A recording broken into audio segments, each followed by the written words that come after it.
Hi, welcome back. This is episode 2 of Fuller Life. And so last episode I talked about context and how learning that sort of thing about my own context, others, and just the importance of it really is kind of the start when it comes to doing theology, doing ministry, and being in seminary. So I didn't say this in my first video, but I graduated from North Park University, which is in Chicago, with my bachelor's in biblical studies and theology. And even then, again, it's not necessarily seminary, but just biblical studies and theology in general, which all leads into ministry, right? All that starts with context. And so this second episode is just a very practical, not necessarily a book review, but more of just a personal book that helped me realize that importance. And it's called Recovering the Scandal of the Cross. And it was actually given to me by my pastor, who was also my mentor when I was doing an internship at a church in Chicago. And his whole point of giving it to me was actually, he gives it to everybody who is going to take the stage to preach. And his whole idea was about the Christus Victor model of atonement. And if you're unfamiliar with that, it's a wide range of theology around atonement theories and how is it that Jesus' salvific work saves us, like the mechanics of it, which can get really dense and complicated.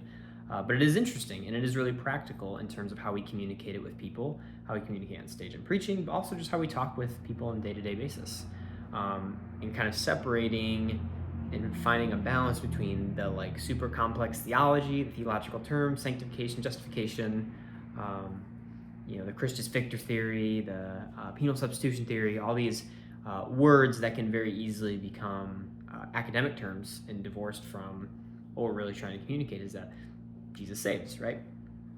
And this book does an amazing job, in my opinion, of looking at all the different types of theories, their historical context, their background, and situating them. Now, ironically, my pastor's hope in reading this was that I would say, okay, the Christus Victor model is the one we're going to use for our church for his own reasons, and they were very good reasons. But the book doesn't really make that case, at least to me, when I read it. It was just kind of a general, we need all of the atonement theories. But it spent a lot of time pushing back against penal substitution. And if you're familiar at all with it, it's pretty much the general normative atonement theory in America, especially evangelicalism, a lot of reform circles, just generally speaking.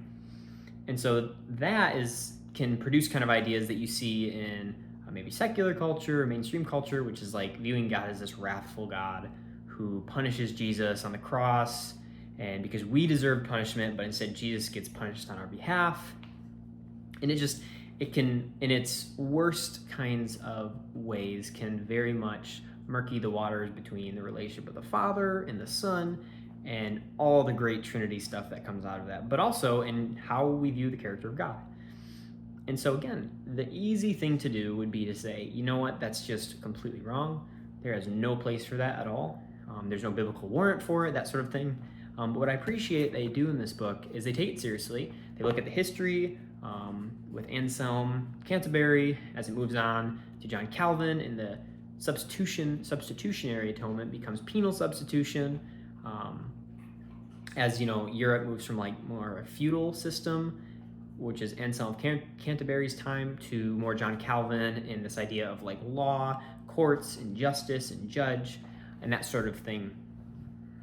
And so this book gets at what's really at the heart of each one of these atonement theories, which is the context they are created in. And if we lose that when it comes to atonement theories especially, but really any theology, it can very easily become just this abstract concept that has either no meaning for us here and now, or it can become normative, as in it's always been this way. This is the only way to see Jesus's work on the cross is penal substitution, Christus Victor, whatever you have it. But again, this book makes us realize that theology comes out of a context, an historical place, a time, a person, which is always really helpful and needed when you're studying these things in seminary, but also just hearing about them for the first time, hearing about them on stage. Depending on the type of church context you might be in or you're familiar with, it may be your preacher and your pastor, he's talking about doctrinal concepts. and he's throwing these words around. You're like, well, what are those? Or you know exactly what those are. Or maybe you go to a church that doesn't use those words. Everything is very practical, very kind of grounded language, which is also totally fine. But again, we need to kind of pull back the layers of some of these theologies, which again, this book does a really good job of doing.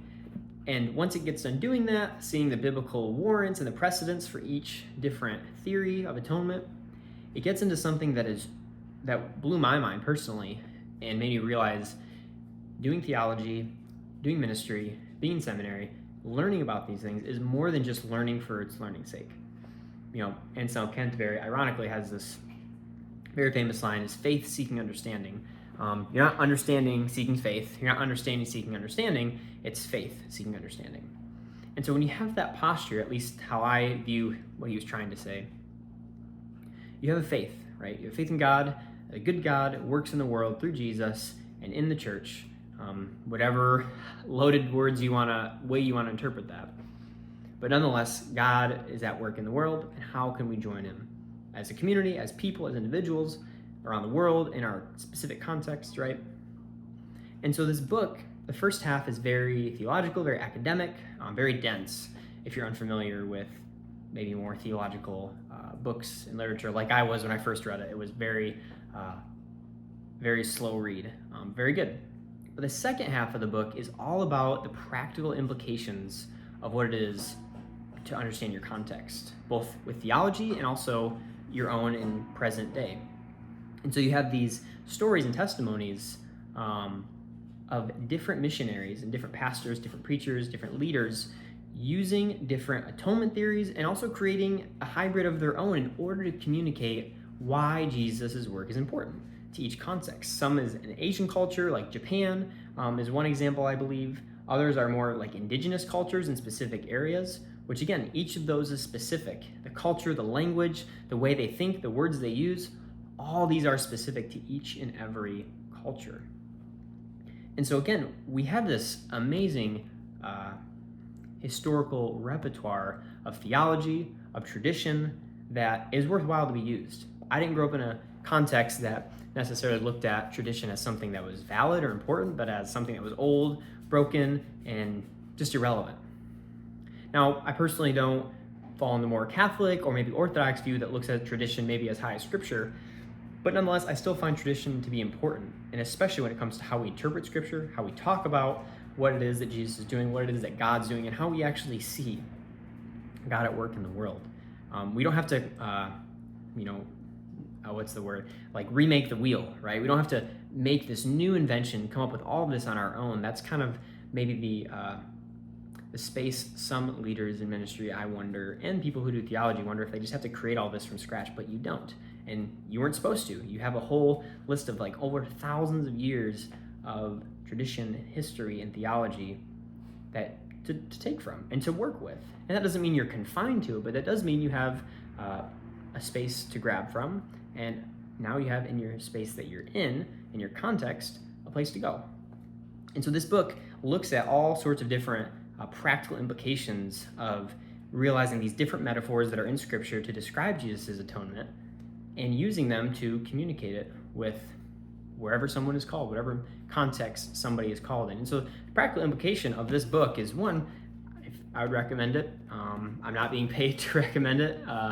It's just a really good book that honestly changed my life in terms of theology, in terms of context, and thinking about my own personal relationship with people and how to talk about Jesus when it comes up, how to approach defenses, how to approach realizing that people don't just all think exactly the same, and they use different language to describe different things. People have different longings and losses, to use a quote from Mark Laverton, who is a former president of Fuller University, or Fuller College, Fuller Seminary.